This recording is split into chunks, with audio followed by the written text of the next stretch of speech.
الرئيس الفرنسي إيمانويل ماكرون يعلن عن حزمة من الإجراءات المالية والاجتماعية لمساعدة ذوي الدخل المحدود في مسعى لاحتواء الغضب الاجتماعي الذي اجتاح البلاد أخيرا.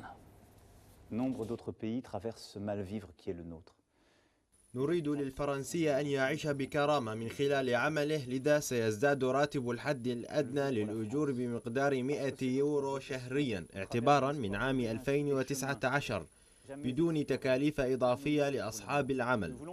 وبالنسبة لأولئك الذين يحصلون على أقل من 2000 يورو في الشهر ابتداء من عام 2019 سنقوم بإلغاء ضريبة الضمان الاجتماعي التي تم تمريرها هذا العام.